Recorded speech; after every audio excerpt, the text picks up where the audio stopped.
Mais je suis un combattant spirituel. Alors, vérité n'a pas. Vous voyez, gouverner, c'est prévoir. Bah, gouverner, la carte à défi. Surtout, moi, pouvoir, et ça, la malamouté. Donc, attends, il y a battu, ils ont qui s'est maté. Mboko za okufa ezali Tshisekedi Kabila avec un esprit à mutute akovena nzoto na esprit te moto na nzambe azo veiller si votre esprit il rencontre Dieu ba quoi c'est Kabila ni ba sa na nzambe ba escroc ba escroc ba côté na machine ba domination na bango dès que to se repentir nécessairement ti na makambo to sa na mboka oyo Congo ko développer te Mobutu akotaki Mobutu azalaki kisi nyonso ya Congo mobimba na mindele prima kuria Mobutu azalaki nango Mobutu ataki na prima kuria Kabila le père ayena kisi ya mai masa se betaka ete na biloko na bango Kabila peraki oya ye azuzu kisi azuzu mosu Joseph Kabila bakamati ba coutumier nyonso ba pesi nyonso ke tu sais que dans kota siko mais alani quand même chemin.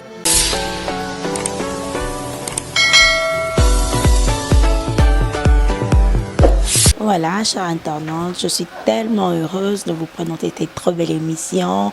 C'est la diva de la presse que vous aimez tant. Je tiens à vous dire bonjour parce que vous êtes plus nombreux devant vos téléphones, vos tablettes et même vos postes téléviseurs en train de me suivre. Je dis un grand bonjour à celui qu'on appelle Tutuka Diata et on sait qu'à tout le monde, à tous les abonnés de Froc TV. Je vous demande qu'une seule chose de vous abonner massivement dans notre chaîne Froc TV. Voilà, aujourd'hui je suis avec mon invité du jour. Il s'agit donc de prophète Ongefa au Bobi Azamosa Nanzame, mais à côté rappel la politique, c'est pas un combattant, mais à l'obél rappel Mboka.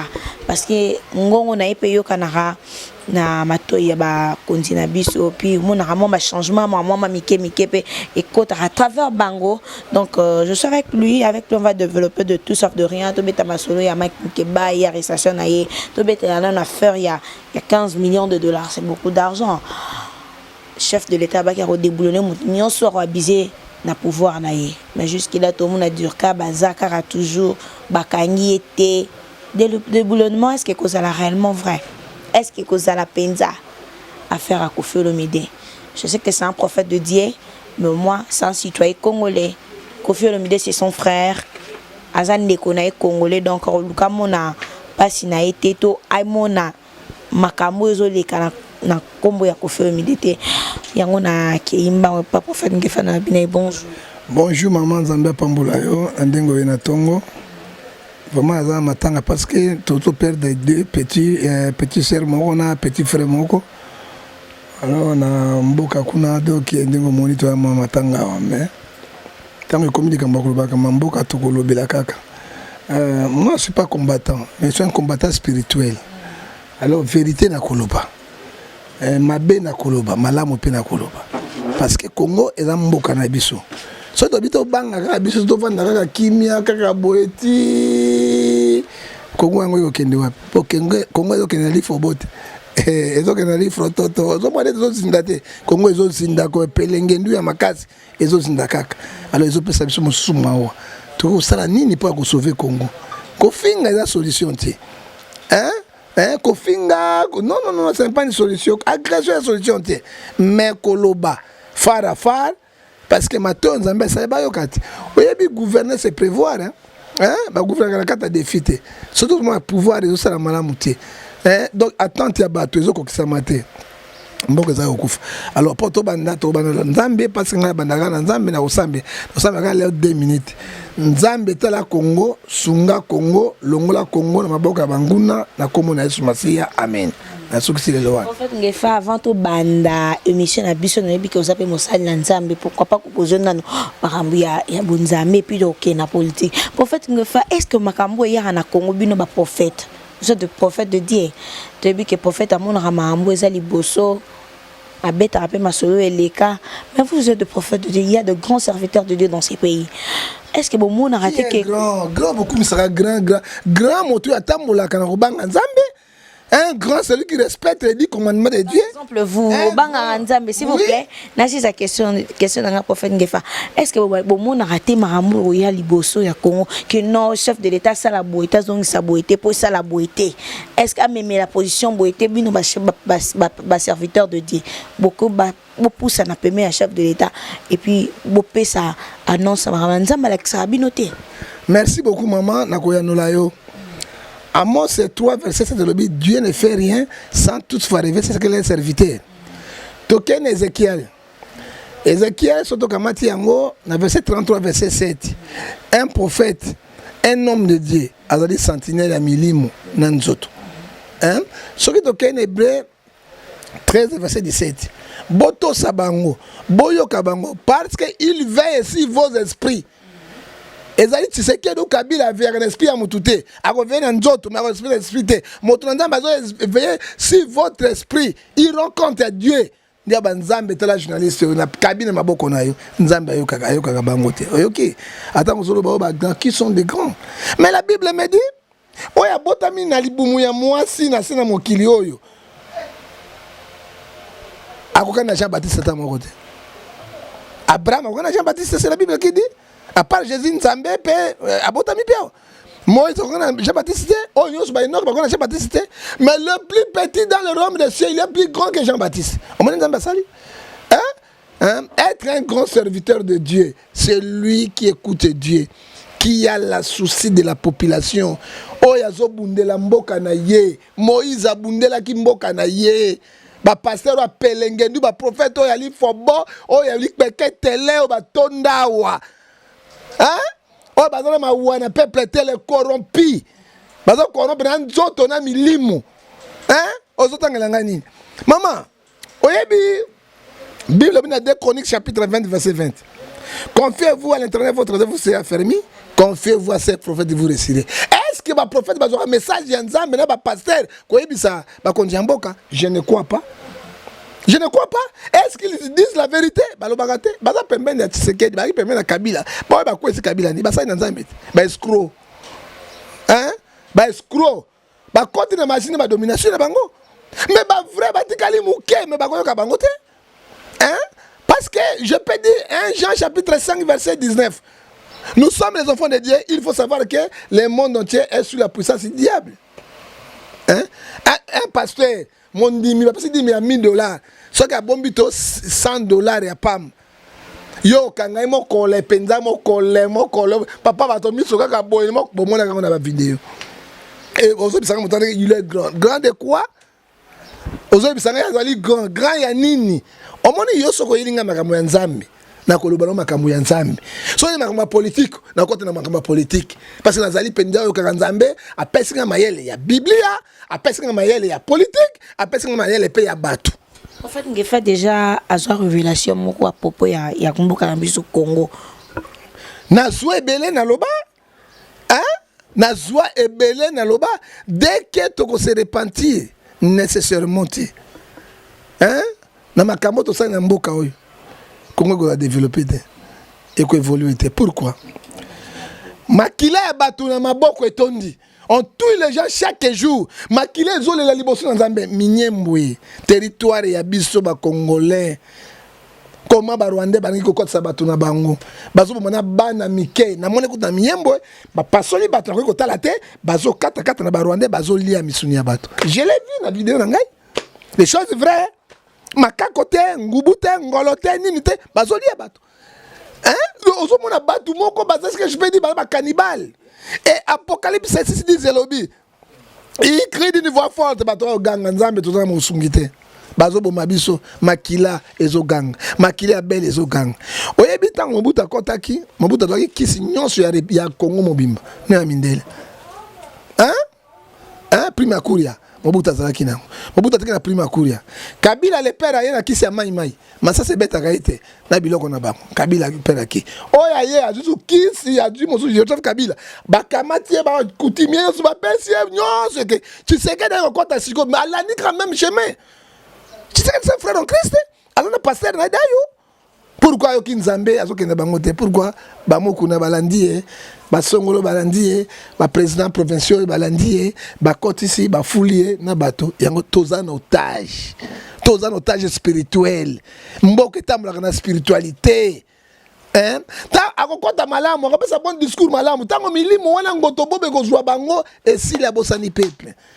C'est ce que dit le père Abagi, peuple d'abord. Peuple d'abord. Tout le monde est peuple d'abord. C'est Kabila d'abord. FCC d'abord. Internet d'abord. Tout le monde est Soukawapi. Est-ce que Makamonde Ngwana Tsibo Kangamu no Konabino Bokolobate? Ata Boloko Yangata Batu Mondumbo. Oyi Mondumbo. Biso Bangoma Mondumbo Nzete Moïse Arabo. Ma pelisi Yangobo. Bakotia Kota Fumangani et Bimina Munoko. Bale Yango Mondumbo. Motaku Farabiso Polelebo. Mondumbo. Ata mondumbo ngo bozocheka bato ba mindumbo yango bato bakoloba te les pays ne marchent pas pays ezali déjà bloqué kangami pena makasi nana ko décoller mboka na biso alors so biso telemité soki biso lobité soki ba sai na nzambe asolo ba lobité. Moi je félicite évêque Kofo, pasteur Kofo, qui a dit devant Kabila,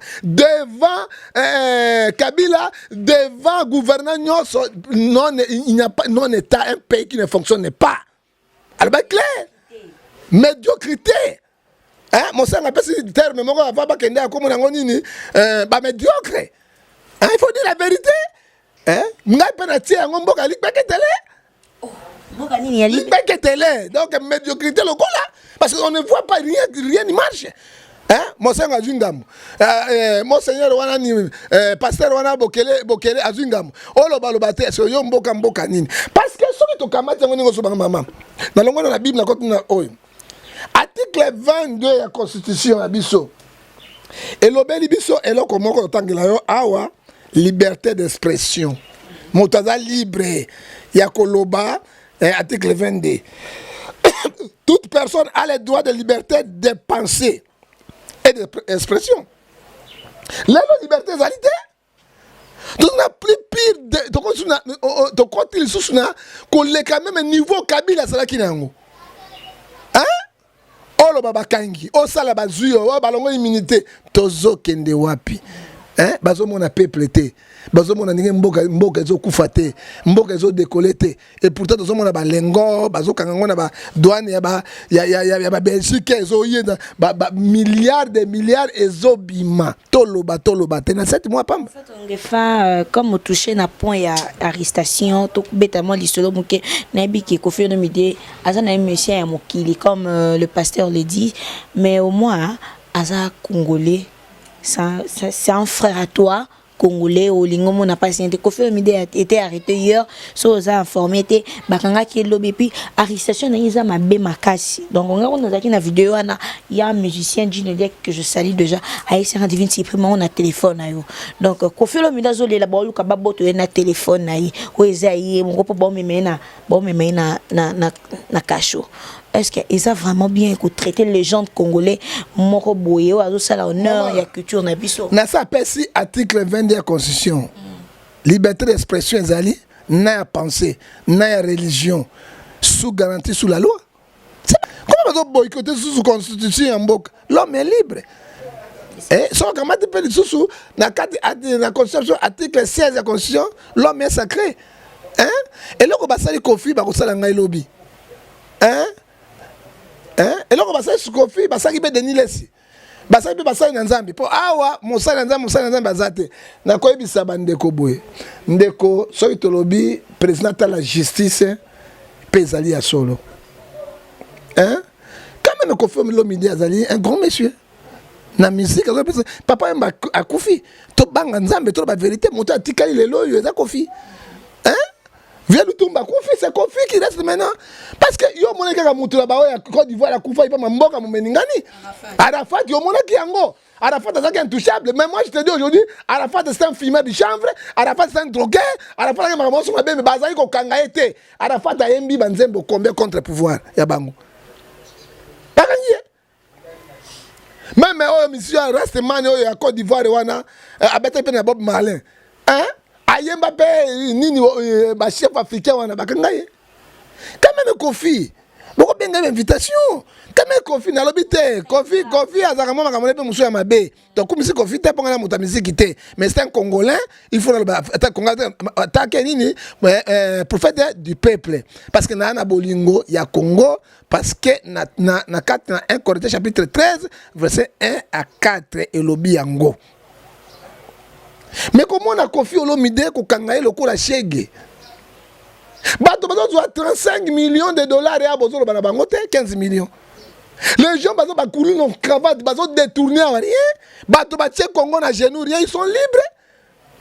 Bato bazo kanga balengo na étranger bazo sambisa maté. Hein? Mais moi la moka mbaki ate boko voter bino lisusu e boye lisusu hein bokene wapi Kofi a émis monaye démocratie à solo et côté na mboka injustice ici la justice à solo convoqué beaucoup de Kofi na minduki na masasi na banini beaucoup ko mettre en garde mettre en garde on nginze moyen de changer yango quel pays et puis bakangi Kofi Olomide batie na kati na yo lokola un brigand lokola za na masasi bino bato buyimi miyembo bokena okanga bango te bato masasi bavandi bazo boma ba congolais bokanga bango te hein au moins là que pesa ka bato esprit mabe bato bakoma na esprit mabe yango mais boso bota Kofi a star lelo bokangi Kofi botie na makala mboke ko ningana loba ko nga Kofi a violé mwasi Kofi a joué chambre Kofi avec eloko moko normal babi oui loi ezui kaka ne boso sala ndebo sa dernier saf Kofi de gagner jamais ça vous dit Kofi sali moto ya bato Mike mokeba ite dernier ça peut calante ça continuer ba beta pays pas ces ndenge wala te na pese garde mise en garde akeba osomona Mike ça vaut za prophète dédié dans sa personne mais oui faut que bango yo bito tala kate to mona ka makambo hein toza na 4 problèmes kanyi Congo mine na ko bango mbala sima to mona ka to avertisaka mais bayoka kate hein bayoka kate hein. Tu sais que la côte dans l'église, il y a une messe à l'église. T'es à quel stade martyr. Ce sont les mêmes pasteurs, Babenga Kabila, on a 50 ans, on va qui est. Ce sont les mêmes pasteurs. Et qui dit mon pourquoi papa tu sais que la Benga qui papa qui est là, l'église de réveil. Abenga qui barouti c'est pour nani. Ba pasteur ne bango wana. Ba kene ko bon de la pona ye pona ko la Congo. Oh tu abenga qui bango sont des corrompus. Ba tu mabe. Nzamba ibi bango Apocalypse chapitre 15 verset 3. Asanda bango vomira bango nzambe ibi bango te hein wala mboka bonga ndenge wana hein mais tu sais que ditanga kota ki kuna na kata oyo discours ba ni na che Kongo na maboko na nzambe lelo Kongo ta maboko na nzambe na kabi Kongo na maboko na nzambe Kongo ta maboko ya Satan ba 15 millions ezokende bazoka bato abritelmo to comme na dictature bato bazo vivre même ser moko na kati na Belgique hein azalaka na Anvers hein Mami Bomolo Bolumbo grand prêtre mais soko boy sala mokili na yo ozomona ai papa mboka ngoto ngito ya to ko tala bino to invite to ko sala ndenge nini bikanga kanga boy e komi boye hein abi bisto ko esute tango ozomona bato ko kima mboka na bango moto ezobima ozomona et puis boss de boss moko azaka na Madrid na Espagne Peter Bomolo alingi Congo mingi il veut faire beaucoup de choses au Congo. Mais tant que mona bazolo ba makambo ya Congo akangi investir na koya te osomona bato bele ba na position ko sunga Congo na bano ya Congo ba Gilbert Mwako papa social na kat na Zurich c'est la même chose hein alors mboka ko ndenge nini ko tambola ndenge nini o to somona le danger ngazali coupe nazali contre Kofi azali un grand star oh ya ebani monde mobimba. Quand on parle de Papa Emile parti, maintenant c'est Kofi qui reste na bâton ya musique na Congo. Parce que lelo Lutumba a Kofi, c'est Kofi Olomide. Malgré makambo na ye, motabonga na yo sauté pour la Bible et lobi na Romains chapitre 3 verset 10 personnes sont devant Dieu. Même ngai na pena mabe na ngai. Na mo santuté na pena mabe na ngai, na l'homme est faillible. Hein? Même ni le parfum. Mais ceux qui n'ont pas de kanga Kofi bazo alinga kanga pe mati ba coincé ye lokola ba kuti na drogue lokola Pablo Escobar lokola quoi mais c'est désolé et puis bazo boto le téléphone botika téléphone nanga bozo ke na téléphone na Kofi wapi ko téléphone ya Kofi ko téléphone oyo ya pamba oyo mboka ya nzala oyo toloba te ozo ke na téléphone na ye wapi habite opsite téléphone nanga Kofi azo le lokwa mona muke je l'ai vu na vidéo pe bozo filmer. Et puis moi j'attends mon kilimo mais ali malamu to bozomona non état état faible bakangaka ba Kofi ka bato bazanga makambo mais siko ba grand rebelle kuna bazakuna ba Rwandais ba Butu bokanga bango balakisa bango mais tukokende wapi hein bakalmuna sampo est-ce que bokangaka bango tozokende wapi non ezokende wapi mama zina sako mais tozokende wapi esalanga mabe hein et puis taba comme une heure directeur ne qui maele mingi akoki kokanga Kofi te parce que moto ko pela attention moto ko pela et azongisi Kofi pe balongwe ba censure banzembo ne Kofi emi mabete wapi démocratie a solo bolobaki donc c'est état de droit où est le mal tokomi na tango ya penda ba kanzi jido ya longango ya fimbo penda ba kanza bazo beto na dendo tao elonga ta boka bokota yango maka bokota ngo l'air est grave parce que lelo tuzo mona ngo lelo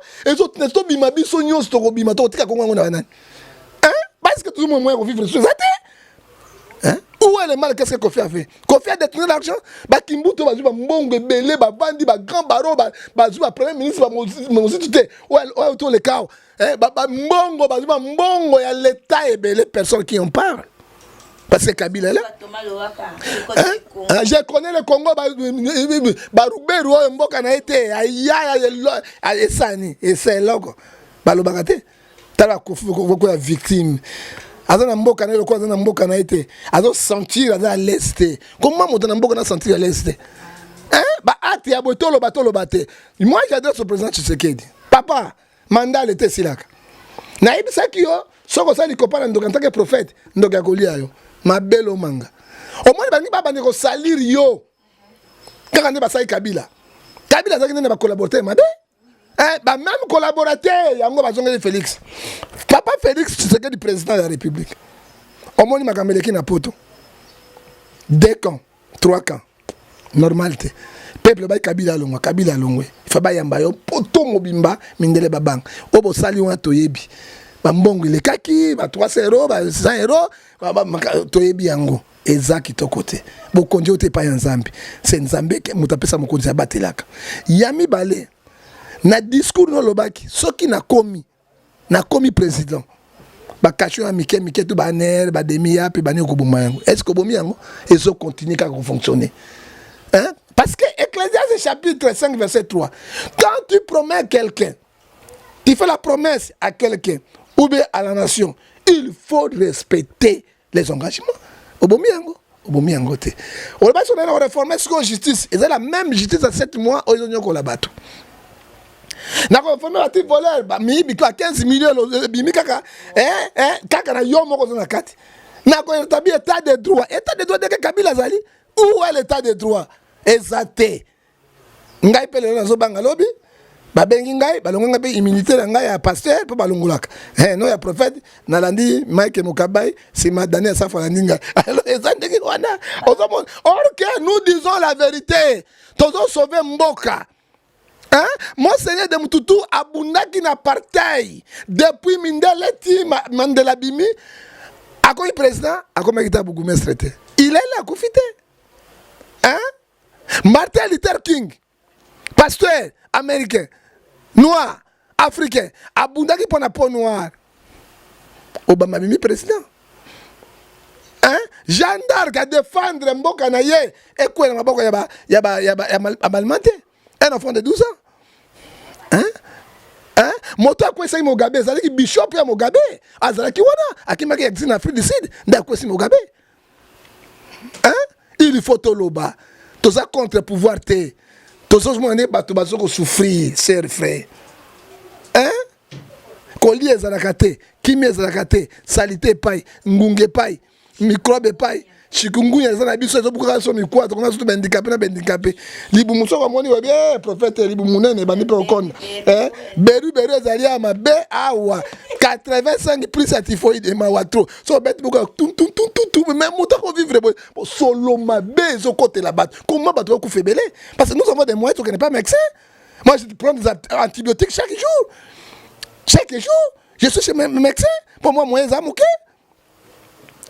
siko bato bazangi moyen ndengeni tolo bate hein mboko to bengi yango ya toiboyi mon français hein Toi boy moi français kana kotala yango mboka to yango ya mokboleya qui hein soki tu sais que dans ali président ami la sa président na ye hein abeta maboko ala sa président un il faut à ça là remaniement ya ba généraux il faut permettre bango nyonso mais so pesa bango pension permaturée abime sabo ya ye a sala nini ya ba justice ablongola ba magistrat belé Kabila longoye bango à 300 Kabila le père pas longoye bango 150 hein bazonga randenge nini pas il n'y a pas de suivi 4 alliances y na Kabila à moi c'est 3 toi lobby dès qu'il y a na Kabila libala wana esila libala ku esila katendenge nini hein esila katendenge. En fait, parlons un peu de 15 millions de milliards, 15 millions de dollars.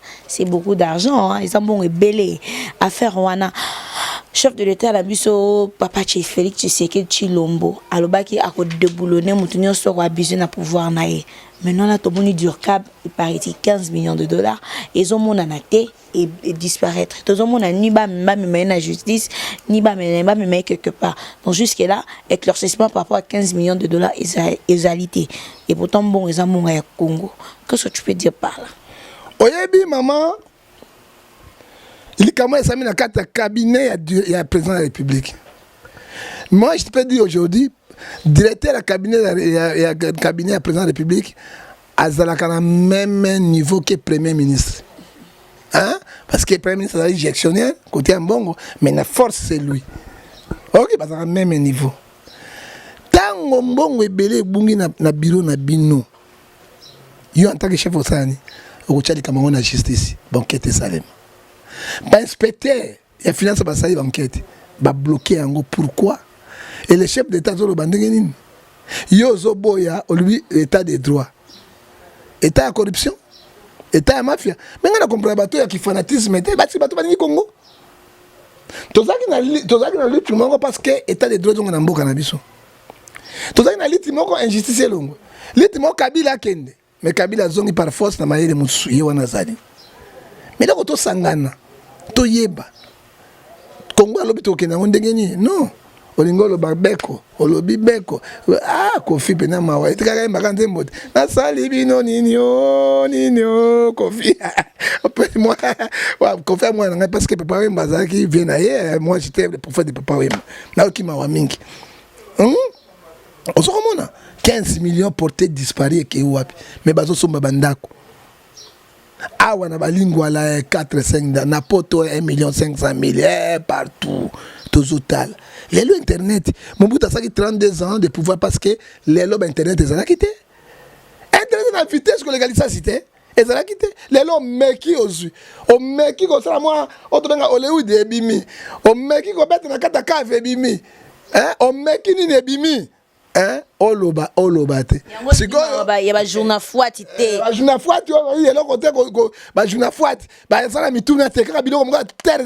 par terre non congolais linga fungola miso mbonge bungi na cabinet chef de l'état hein 15 millions ezebele ba kotonga ta moi à l'hôpital awa ata bakisi ata 4 nzela bato bakobika ekene ba poche ya bato te eza mboka te boye bakoti ba comme quoi niti eloko ya bango royaume ya bango ata royaume mais gouvernement ya royaume et général mbongo te oya ye abandi kotoka lokola lingi est-ce que mboka etambola kaboyi bato bana bolingo yambo mais tout ça sont les étrangers parce que mutu na vrai congolais tu peux être comme Mariam Ngwabi tika ndako mo étage na Brazzaville ala ndako mo mpila na Sanabele na poka zotamba na vélo na ye atamba na Peugeot 504 bato no suma Mercedes ile mboka ya nzara mboka na passe pourquoi ba ko habitude on la te. Hein? Le peuple d'abord, tu sais que le peuple d'abord, si tu as Koufa quitter le père, il fallait c'est quoi? Hein? Le peuple d'abord, mais le peuple est abandonné à leur propre sort. Pourquoi Alliance Mabé ou Basangani? Hein? En fait, pourquoi pour cette décentralisation, ils allaient encore occupés par Roubaix? Tout notre nation aussi, Namboko a commis constitution. Tu as une constitution. Nazotu na même Eric Lele oyo grand boss merci mingi na biloko sali yo yebi o sala kinga nzamba pambola loboko pesi oyo ko pesa te biloko cher o tindeli ngai nzamba pambola yo nazana elongo azako kamu Eric Lele mwana ya Grande-Bretagne yende pelengana polo sote ye pe azala molimo ya nana boss oyo babengi boss oyo Peter bomolo abena molimo ya pelengendu te plus ngoto bobo un homme droit qui craint Dieu bato babenga mama ministre bango wana ya mama Brigitte mwete alingaka emi bato babenga mama président ba ya awa bazwa finance ya mboka parce que lui il a son argent aza pauvreté yo pino zo domina piaké o habita 5000 euros te yo te ministre portefeuille o te ministre finance mais mawatro ya ministre budget mawatro mota habita 5000 euros te amata $10,000 te amona ba milliards pour nyanga kolala mama li se paye lokole paye monoko polele millionnaire ba ki bongo na ibale o moni eloko na bina kana motuna na yo article 165 ya constitution ngai na sali yango te bango nde basali mokanda likonji ya mobeko elobi boy au cas ya haute trahison ya vol violer loi ya mboka na kati ya bureau ya chef de l'état ezali haute trahison c'est l'article 165 ya constitution na tango wana bureau ya chef de l'état ekoza démissionnaire tango oza démissionnaire président moko de chambre bakopesa motion de censure bankete yango soki ezali kaka baconstate que eza vrai bazwi rapport na bango bapesi na cour constitutionnelle à destituer chef de l'état c'est l'article 165 ya constitution ngai moto nasalaki yango te yango elobi boye me lelo likambo ekwei na maboko ya mokonzi ya mboka tolingi yabaka état de droit tomona réaction tolingi toyoka aloba nalandi na belgique eloko moko alonga alobaki te l'états-unis d'amérique eloko moko alonga alobaki te et mabe ezokontinue mpe kokontinue tokosuka wapi et puis namoni jo wana shunarambo de avandi bayi bosakana na ngai 15 millions ekei bosakana na zwa lisusu 100 millions mbokango ya ye babatika avandi mpe nazotala boye ayi bosakana na ngai na lisusu 100 millions voilà bakosakana ete mpo nani parce que état de droit eza te awa bakangaka Mike Mokembai awa bakangaka kaka Dande Saf bakangaka kaka Mokia bakangaka Kofi Olomide mais bato oyo ozomona wana bana ntango okanga bango te parce que mbongo etambolaka mboka etelemaka na état de droit justice ezala makasi au moni président soudanais Omar Béchir il est jugé par les juges au moni mboka est-ce que moni président argentin te bakangi azo sambisam au moni lula na Brésil te aza na boloko le président le plus populaire na Brésil c'est Lula à cause de la corruption aza na boloko pourquoi pas to comme à niveau pourquoi pas toloba te même Nzambe alobi fait de la gaine c'est prison de Dieu moto asali mabeka na moto na lifelu roi la prison ezali koredike bato bazongisa mbongo eka bango na bango okomona bana na bango samedi dimanche baza na oyo ya inter abenga komona ngo ebimisika nini pullman komona pullman bango batondi bana ba millionnaire biso bambwa batondi moto moko Eric Lele invitanga na pullman akeli samedi moko natali boye nabitala mbongo ya république ndenge ezobeba kaka mwa glaçon ya pamba batiena mwa kokana mwa citron tout na prix na mwa makimo soka prêt tout na prix or que libanda mbongo apesi wana oyo akaka kokana moko osanga za 3 jours po okosomba penda video ya boy osomba kwango muindo oyo diata bombe ntesa ma watu metala ndenge bazosakana bango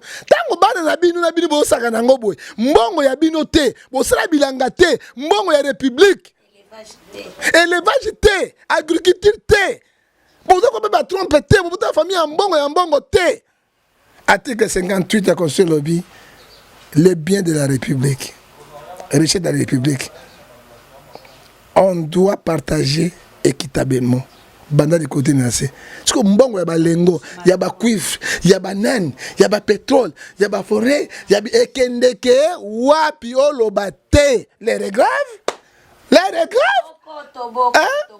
L'air est grave. Boloba te. Au moins, moi, nazo finga autorité te. Na fingi moto te. La démocratie, c'est débat d'idées. Nazo bimisa ba idée, ba konti ba yoka pour ba changer. Peuple ça se retrouver te. Nalandi moi na mokondi mo mboka sombi Ferrari. Tant que père n'a pas opposé, il n'a rien. Attends, ma bamaza, na mikili. Toi, il bimisa ba sana poto. 350 000 $. Camion moko. So ya sombi Ferrari boy. Attends, combien? 350 000 $. Hein? Oko tonga banda ko mike na selo tia ta mo ba déminio te. Hein? Oko ça quelque chose boy te pour la population. So ya so somba ba na combien? Bana kaka ba compte. Yango moni Kofi Olomide ba okanga lelo embela pe bango pe malamu. Na imba muke. Soko linga imba moi 2000 voilà. Oyebi na misisete non? Ka Kofi wana bango. Kofi mawa azolela kwa bazoke na pilote na boloko bandeko Kofi na mandefu na pembe na sala boni. Na kana dota tentiro ya noir na chana Kofi mandefu nga pembe kende. Kofi abini sakabino nde wana. Kofi aboko kelengi nde wana te. Kofi na ko moto mabe. Akose na nzembo. Aimbela bango nzembo mususu awo. Mwana mokonzi akotaka boloko te na musicien te. Oyebi yango no? Voilà. Nzale kotaka jamais na ndako ya mokonzi. Aska kosi? Yo mwana mokonzi kotaka boloko. Na mona général mwana ya Yuma. Aki ambiance bakangi ya beti général Mbata. Tuna mwana général na boloko. Tuna ye mwana Yuma. Oya zaki PDG ya Jekamine. Tuna so mwana na boloko. Millionnaire ou milliardaire. Bakanga ye abeta général Mbata eleka na internet nyos. Botu na mwana wana za wapi? Ana boloko. Mais yo mwana ya pamba ya mobola beta général Mbata makoloto otikala handicapé. Ata lik. Ata lik soki makoloto ekobuka na te. Mais il est là. Pas zo promettre na kaina kobima. Ba kaina ba koma bo singeli batiki. État de droit ngwana. Kofi embela ki bino ngwana kosaki. Merci beaucoup Ngefa, c'est déplorable pour Namboka na biso, en tout cas c'est pas bon. Mboka ya ndenge ya mopotu mboka ya papi Ngefa na kati ya Zirike petit nanga etana zo vivre eza mawa mingi on ne sait pas ce qu'on pourrait faire quelle sorte de mboka et qu'on peut s'engagner passe na mawa. La question Roubero Agarda toujours positionné à décentraliser. Roubero na ko banga nzambe. Je crains Dieu.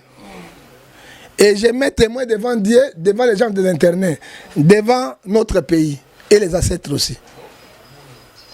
Roubero, ils allaient ba compte rendre. Ils allaient au la merci, ba zo remercier. Pour na Kabila, le père comme président, c'est ba Roubero ande na Bisimakara ande ba participer qui na Gagame. Pour ba Bimisa Mobutu. Ola ningai? Tango ba yena rébellion ya ba Rwandais, ba Ougandais, ba Burundais. Ce n'était pas ba Congolais. Masasu mutazaki liboso. Tango ba ko pemela Kisangani ba ko bimisa Laurent Désiré Kabila ya zaki na maki. Eza Masasu ya Rwandais. Oyoki Roubero Rwandais, Bisengema na Rwandais, bango tout Rwandais.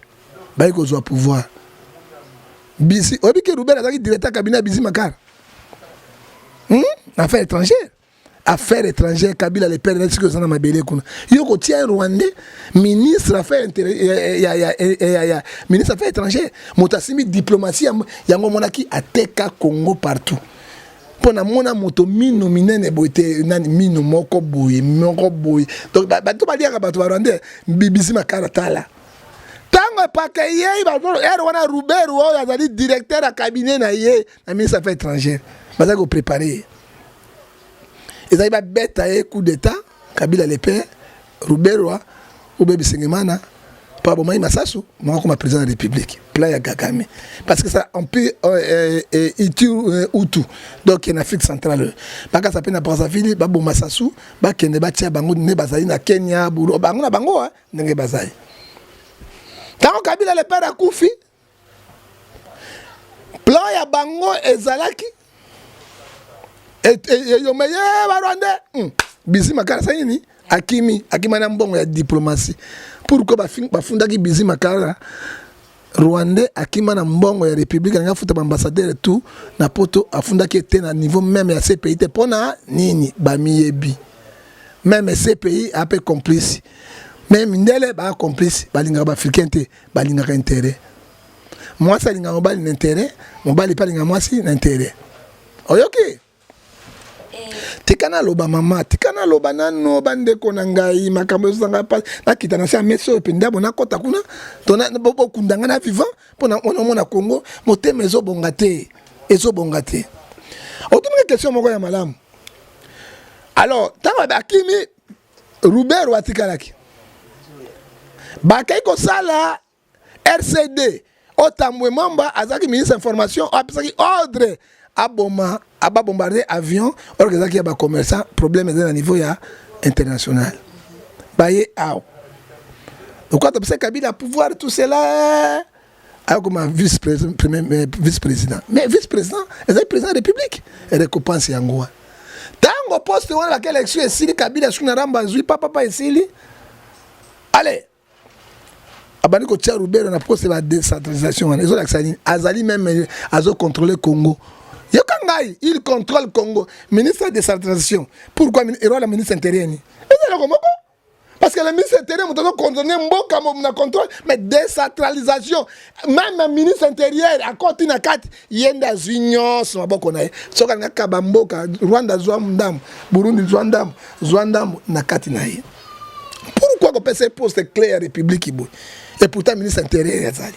C'est pas normal que Rwandais, Congolais a dirigé Rwanda. To Rwandais bien sûr to ebi que non a botami na Congo c'est un Rwandais d'origine mais au moins à Kolia wa Tangi awa et tout consort. Mais est-ce que c'est normal qu'un Rwandais dirige le Congo? C'est impossible. Parce que Mboka na été lobby de l'impossible. Minyembwe. Obi chef coutumier nango. C'est grave à Roubero, c'est mère mon père mon. Mais yo mona wapi chef coutumier zaka mabele ba koko na bino ya ba koko. Mo paya ya ko ma chef coutumier minyembo na zo mona. Lelo Kagame alors il va réfugié bazalaki na Libye ba ya. Lelo ba yito 150 000 to kombi. Akotia bango pe Rwanda muke. Mais akotia bango na minyembo wana ti. Akotia bango na frontière ya Congo ti. Akotia bango place pour botolati.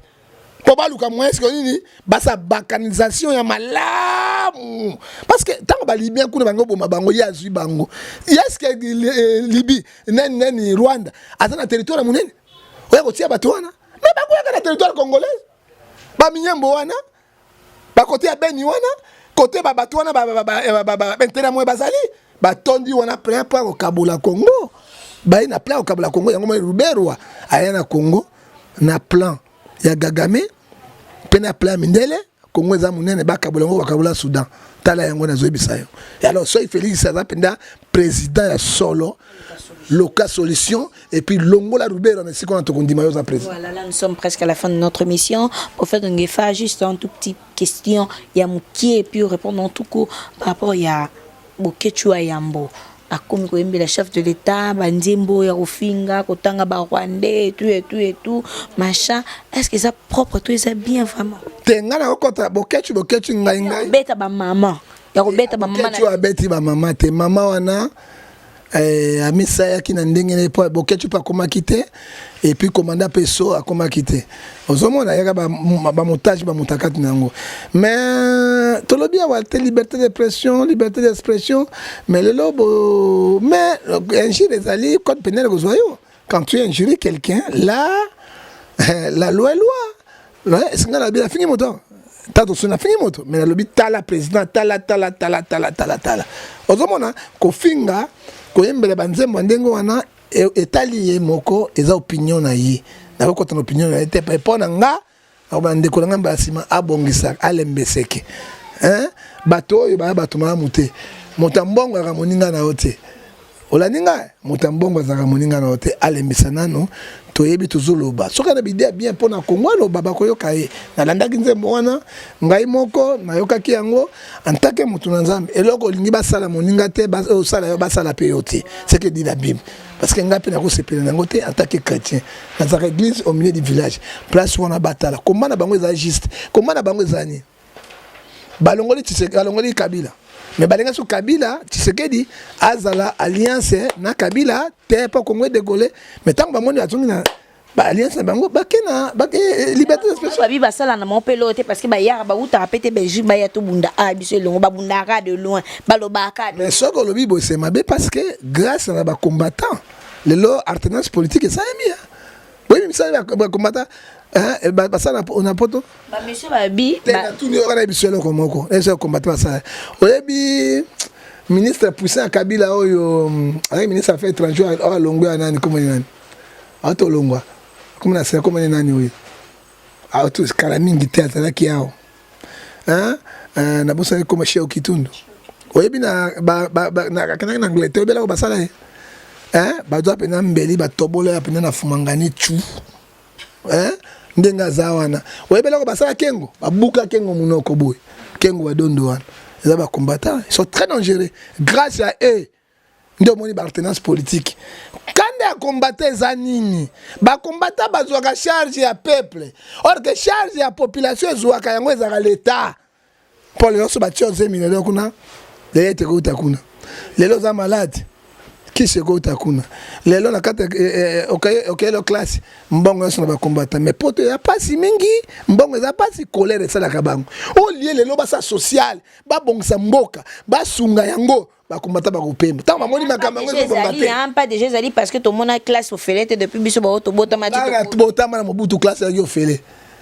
ngai na place ya mobutu na kota ba classe ya ofele ko primaire et je l'ai vu mon père fils directeur de l'école primaire ya na frère à l'état ok bazo kaba batu ba classe ba cahier ba biloko tout na frère l'état et ça eloko asikate yo kana sukusa yo on m'a ko tseke da sali c'est bon est-ce que qu'on continue budget ni na ko voter pour appeler ça enseignant na ba professeur à suivre. Merci beaucoup pour faire Ngefa. Pesa numéro contact nous rapidement bato baza poso bingo pour na ba prière pour na ba conseil pour na marambo belé au pesa ba on numéro rapidement puis to chité. Bon numéro na ngai sur ngo ngai WhatsApp imo Viber au 00243 89 610 49 41 au 00243 81 857 26 78 puis au 00243 99 42 937 ce que vous avez un problème ngai mo lobe na peuple o lo pango le kambosongo lo vie spirituelle mona malamu te na ko salela yo ba prière ndenge na salela ka Mami Bomolo Bolumbu grand prêtre mère na kati ya mboka Belgique tout jusque na Anvers to ko son bote sikazali nzambe apambula ye quand tu as un problème road kambo injustice lukangai to za ba avocat privé to ko landela kinu na suka et là on appelle ça nini Congo za yini bolongula omoni hein soki bato basangani ndeko maka force oyo ba musu ba taliban ba musu ba terroriste ba musu ba bomiteni ba kombo ezali elengi te tozotonga Congo te eloko biso tozolinga nini alliance oyo Kabila na Tshisekedi ekufa FCC na cash libala wane panzana Félix ape makimia peuple za simana ye soki Félix a continuer ka libala wana ako diriger mboko malamu te pe ko za malamu te na pesi mbote na papa na ngai Ngefa na kati na Genève o aleki mibali nyonso na kitoko na yope aleki na ngai sima vienge feza ngai grand prêtre na pesi mbote na mama na ngai batondoko edoxi Ngefa o aleki basi tout na mokina na kitoko aleki nyonso tout bala mongalo kelenga libala na pesi mbote lisusu na ndeko na ngai Eric lele nzambe apambola yo kende liboso nzambe apambola yo na boss de boss oyo tokobosa na te nzambe atikaka bana na ye te akosangisa ngai na papa oyo mpo na kosunga ngai mpo na kotala liboso na ngai boss Peter Bomolo na kati ya Madrid kolo apambola ye nasukisa te mama ozuka nga mabe pona nini bandeko nayaki na mawa nazongi na sengo olakisi tika na etika na sisela ko ngala loko na bwe kotanga koma na pesi mbote lisusu na kata Bijou Ngefa na kati na Genève na pesi mama mongala mbonsa na kati na Belgique na pesi Anaël Corrida na kati na Canada tout juste na Montréal kolo apambola isiko zali pe na pesi lisusu mbote na apôtre Elias mwana dina bala solo asala masumu te oza na kati na Angola pe Gilbert papa social mbote na bosani te les grands japonais